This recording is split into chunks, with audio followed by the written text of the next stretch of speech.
Hello everybody. Hello. So I know a lot of you are new subscribers here because of that El Patron fuck WWE video that he decided to be so edgy and cool to like cut off and do at the Slammiversary show or whatever. And that video has honestly revolutionized through the wrestling world. I see it fucking everywhere. And literally there are like 100 new subscribers on this channel alone just for it. So like this quick little introduction real quick before I get into the actual video. Hi, I'm King K. There's another king who's in the hospital. That he's Broken King, and he's been in the hospital for centuries now. So you probably won't ever see him again, maybe. I don't know. Here on this channel, we like to tell you about how much wrestling sucks. I can already see the subscriber count going down after this video, but it's okay. Because the point of me doing this isn't to keep the subscriber count high. It's for me to share thoughts with you about wrestling. And I personally think wrestling sucks. And for some reason, most of you retards like me doing this. And so because most of you retards like me doing this, I gotta keep doing it. I literally got a comment in the last video and previous videos before that. I like your reviews, keep them up, man. It's like, why? Why do you like my reviews? What do I do differently? I literally sit here and tell you how much this shit sucks. I guess that's what I do differently, because other people, they'll probably go, this was a good show. Whatever. I'm wearing my Bootios t-shirt today, too. Isn't it cool? Literally, whoever made this shirt deserves props, because any grown man wearing this deserves to be lynched. No, I'm kidding. Not really. I don't know. I'm not funny. That's the other thing. I try my best to be funny, but I'm really not funny. So, if you expect someone to be funny for you, it's not me. I'm not funny. I'm just, I'm like Dean Ambrose. I'm a little quirky. Yeah, I'm a little out there. So, here we go to the actual video now. This is the, Great Balls of Fire review. This show was terrible. I only watched 2 hours of it and it was still terrible. I can't imagine what it would have been like to sit through all 3 hours of it. I couldn't even bear myself to do it. I missed the first hour of the show. And the pre-show, because nobody watches the pre-show. If you watch the pre-show for the Cruiserweights, I don't know what to tell you about wrestling, because honestly, there's no reason to care. There's no direction for the Cruiserweights. It's literally, my name is, oh wait, let me do the voice. My name is Devil, and I'm the Cruiserweight King. And he faces a new Cruiserweight every single week. And that's the story. And because he beats them all, apparently he's the king. But really, when you're only defeating the same 4 people, how are you a king? Like, literally, who was Neville feuded with? Aries? Who did he beat the belt? Who did he win the belt from? I don't even remember. Whoever he defeated at the Rumble. Oh, it was Rich Swann, I bet. Yeah. So, Rich Swann, Aries, and now he's on Tozawa. He's beaten a total of 3 people, and he's the king? Okay, whatever. Yeah, so Neville won again. And then the opening match was Seth Rollins and Bray Wyatt. Once again, I did not watch this because I didn't watch the first hour. I can only assume that it was a very boring match that went on for 12 minutes because there's no storyline. Bray Wyatt literally is going after Seth Rollins for no reason. He comes onto the screen every single week, says, "Hey Seth, I'm scared. Be scared of me. I'm gonna haunt you, Seth. I'm coming after you. You're gonna burn." And there's like no reason. Literally, Bray Wyatt hasn't given us a single reason as to why he's targeting Seth. And I know the announcers, they always do this shit. They're always like, well, Bray Wyatt, he's so mysterious. You don't ever know why he's targeting someone. You should know. When Undertaker was targeting people, you knew why. Undertaker is a fucking phenom. He doesn't have to tell us why. You know why instantly. It's because he wants revenge, either that, or he's going after them because he's the fucking Undertaker and he wants their fucking soul. Bray Wyatt, what does he want from Rollins? He hasn't given us a single thing or a storyline reason as to why he's targeting Rollins. And not to just ditch on Bray Wyatt, Seth Rollins has done a terrible job too. Because then defending himself, he hasn't given us a reason why he wants to fight Bray Wyatt. He just goes, my name's Seth, I'm Bray, I'm better than you. You're not a god. Let's fight. Who cares? So, Bray Wyatt won. God forbid. I already know what you people are saying. He finally won. They're pushing him. No, they're pushing him off a cliff. Don't you understand how Bray Wyatt feuds work? He wins the first match, then he loses the next match, and then he loses the program. Which means this damn feud's gonna continue all the way until SummerSlam for Who knows what godly reason? Who the fuck can care about this enough to watch this? They didn't care about it enough with Great Balls of Fire. What makes you think you make people care about it by SummerSlam? And I will literally... I don't even know what I'll do if they get Roman Reigns involved in this for whatever reason. I don't know why they would do that, but I have a feeling that for some reason Bray Wyatt and Braun Strowman are going to team up again at one point, and Roman's going to be like, let's reunite the Shield. It's going to be the stupidest thing ever. Second match, I didn't watch either. It was Enzo Amore versus Big Cass. I heard Enzo came out and cut a promo for 10 minutes. That's what I heard. And literally this shows that they have no idea what they're doing with the pay-per-view. They don't know how to fill out time. So they got to go out there and spew for 10 minutes. And I don't care how much of a mic worker Enzo is or how great he is on the mic. Some people think Enzo's great on the mic. I look at him and he's like, hey, I got some chicken? Some chicken tenders? How is that good mic work? What is he saying? Good mic work usually implies that the wrestler is saying something that you understand and you know what he's talking about. Enzo goes up there and he's like, I love me some chicken tenders. So gay. But yeah, this just shows that, like, they don't know what to do. And even if Enzo's the greatest mic talker in the world, there's no reason he should have been talking out there for 10 minutes. There's no reason. It drags down the show. It wastes his time. It makes people not care. Enzo just needs to shut up. And then Big Cass came out. And everyone who's trying to be behind Big Cass, like, he's the next star of the company. He's the next star of the company. You have to look at what you're saying. Look at this man.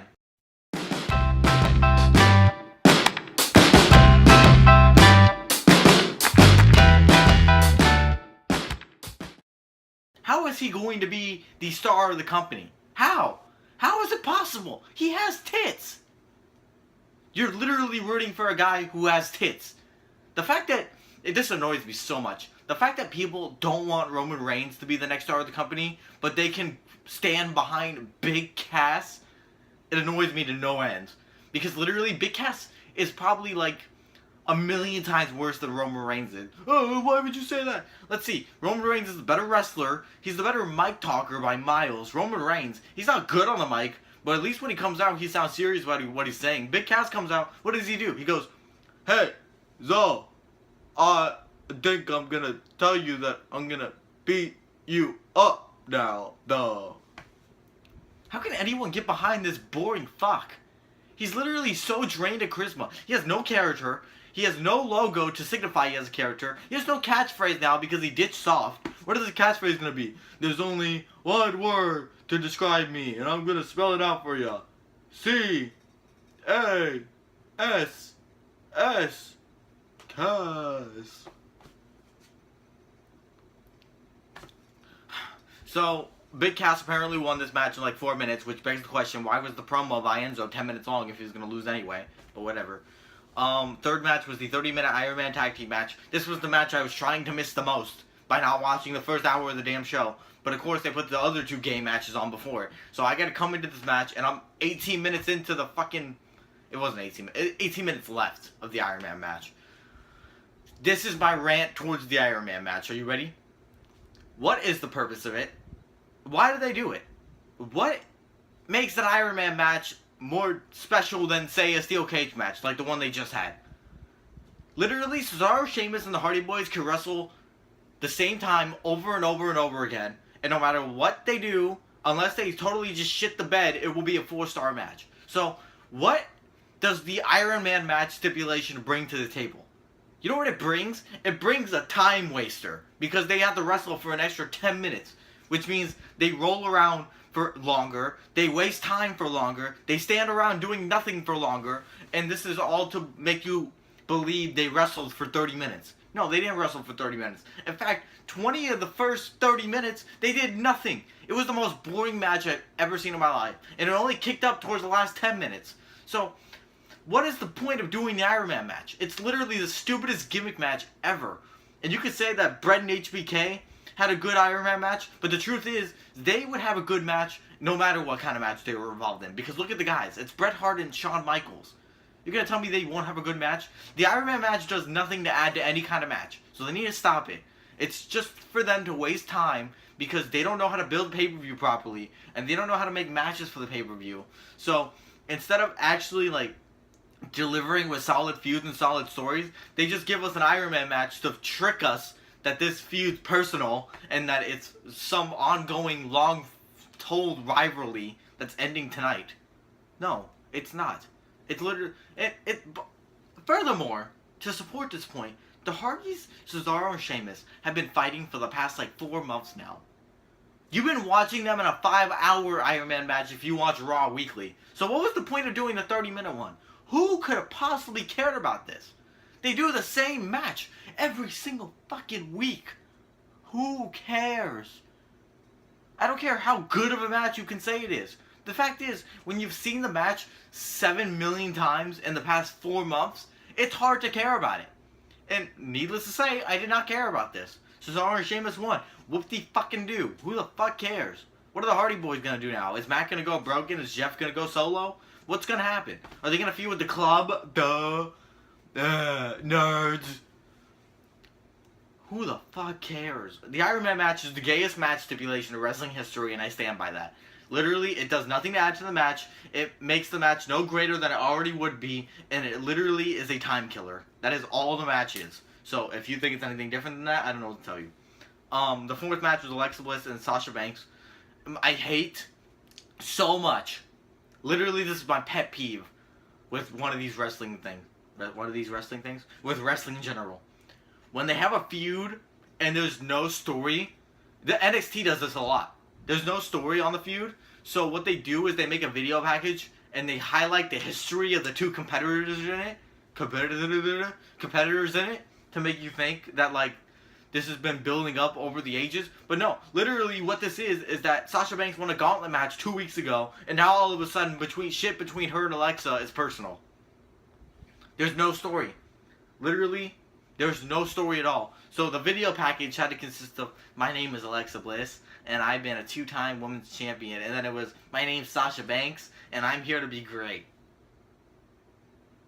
So they wrestled in a very boring match that nobody cared about.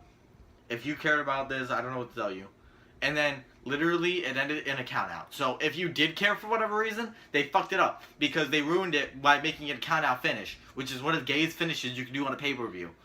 So, Sasha Banks won by countout because Alexa Bliss is the scared champion all of a sudden. Even though she can beat Bayley as much as she wants. She can't beat Sasha Banks, apparently. Because that makes sense.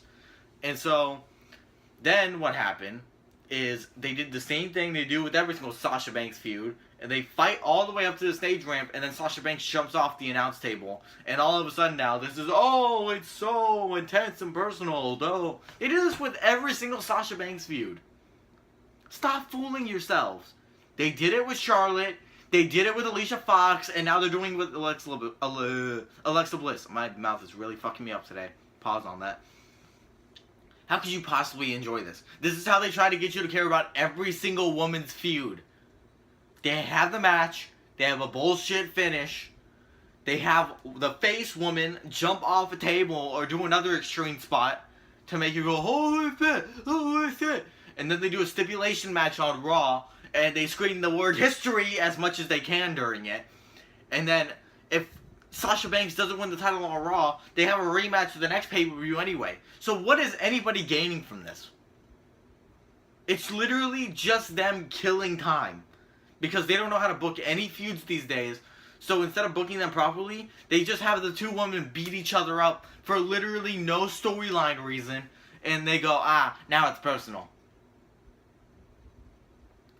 Braun Strowman and Roman Reigns in the ambulance match. This is allegedly to the fans where the show started getting good. No, this wasn't. I don't care what you say. This was the dumbest thing I may have ever seen in my life when it came to wrestling. This whole match, if you watch it, it's literally Braun Strowman running into things because he's a big cartoon goof. And Roman Reigns trying to take down the big monster. That's literally what this whole match was. There was no, insane spots. There was no, oh my god, look what he just did. And my biggest problem with this all is they still act like Braun Strowman is this unstoppable monster. Roman Reigns beat him at Fastlane. Braun Strowman, it annoys me so much how they try to build this guy up as a fucking threat. He's not a threat. Do you want me to go over the history of Braun Strowman for you? He couldn't beat Sami Zayn in 10 minutes at Roadblock, so Sami Zayn won that match. So Braun Strowman lost because he couldn't beat Sami Zayn in 10 minutes. Then he went on to face Kalisto, where he lost to Kalisto in a dumpster match. Why is Braun Big Scary Strowman having dumpster matches with Kalisto? And why is he losing them? Then at Fastlane, he lost to Roman Reigns. Then, at Payback, he beat Roman Reigns, but he only beat him because Roman Reigns was half dead. And then guess what happened? I got injured, and then I was out for a couple months, but now I'm back, and I still want to fight Roman. How would just anyone believe this guy is a monster among men? Do Monster Among Men lose to Kalisto? Can they not beat Sami Zayn in 10 minutes? Can they lose to Roman Reigns? Can they barely beat Roman Reigns because he's half dead? Literally, Roman's whole waist, arm, everything about him was taped up. And Braun Strowman beat him in a match. And they were like, Braun Strowman, what a decisive win. No, it wasn't a decisive win. He literally just beat up a half-injured man. Why the fuck did you not just have Braun Strowman go in there and beat up Roman Reigns and pin the guy? That's all you had to do. And then it would have been like, wow, this guy should be reckoned with. No, instead you had him beat up a half-injured man, and now all of a sudden we're supposed to take him as this big threat, especially because he got injured the night after. And now he's back. And literally all he did was run into things like a big goon. So, the way this match was going, I figured there had to be some kind of stupid ending to it, and sure enough there was. Fucking Braun Strowman's on the ambulance side of the door. He's just standing there. And Roman Reigns, instead of charging for Braun Strowman, he charges towards the right side of the ambulance door. That's wide open. So he goes in there, tries spearing the door apparently, because he's nowhere near Braun Strowman. And Braun Strowman just pushes him inside of it and closes the ambulance door. This made Braun Strowman look strong, right? He only won because dumbass Roman Reigns speared himself inside an ambulance. Then it further pissed me off because Braun Strowman won this match, and then Roman jumps out of the ambulance and starts beating up Braun Strowman. What? Isn't the rules of the ambulance match that the loser gets driven away? Why did the driver not drive? It annoys me so much that Roman Reigns can just fucking open up the doors like he's super god and fucking pop back out of the ambulance and start beating up Braun Strowman. If you were gonna do that, why didn't you just have Roman Reigns win the damn match? What the fuck was the point of this? Oh, so look at the injury angle. The injury angle coming up now. Where Roman Reigns, he takes out the driver of the ambulance, because apparently they always have one of those inside there. I guess that makes sense, but whatever. So he drives off, and they do one of those fucking, here we go again doing this shit, one of these final deletion like camera cuts, where this looks like some kind of backstage movie production, and Roman Reigns backs the ambulance into the back of the truck, and Michael Cole goes, oh my god! It's fake. It's all fake. We know it's fake. And it wasn't even like badass. It was literally just actually. I'm gonna be real. I know I talk about fucking wrestling being fake and shit, but really in a kayfabe sense, we should take it as real. But even if this was taken real, what the fuck happened here? Roman Reigns lost the ambulance match. He got so upset that he lost that he came back out, beat up Braun Strowman, threw Strowman into the ambulance, and then backed him up into a truck and so basically killed the man. Who won here? Who gains anything out of this?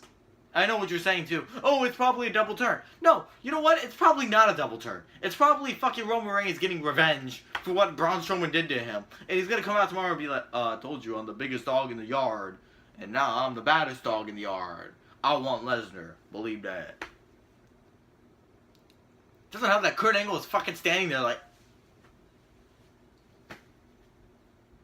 he's never seen this before. That cuck sold out this week. He said the fucking PG era was better than the Attitude era. Kurt, we lost you. I'm sorry, Kurt. I don't know what happened, but we lost you. Sucks, doesn't it? Then they did this, and this annoyed me even more. On top of what's already happened, they had to do this. For some unknown reason, while this is happening, they threw Kurt Hawkins and Heath Slater out there on a pay-per-view to have a match.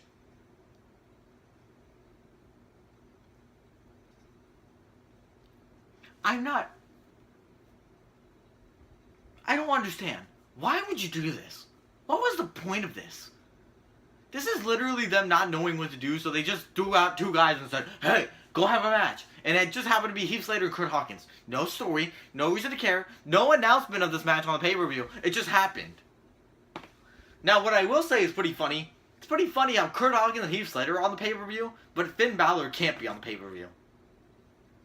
In case you don't know, I don't like Finn Balor. Finn Balor is gay. I don't care what anybody says about him. He comes out to the ring stripping, he goes like this, and then he flicks his little collar. That's no character. Painting yourself like a demon isn't character either.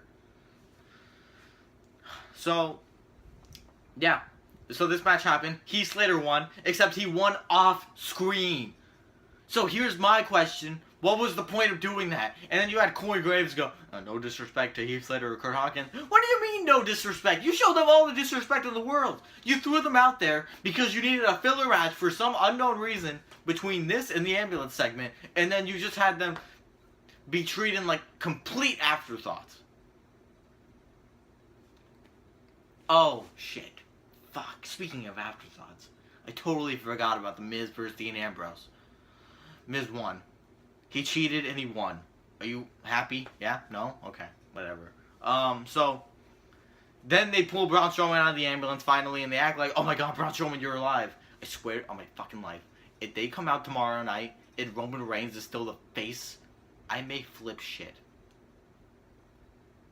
I probably will lose my fucking mind. I don't know how to react to this anymore. And then Samoa Joe fought Brock Lesnar. And literally, this was the match. You, Mr. Potato Head, I'm just breaking you.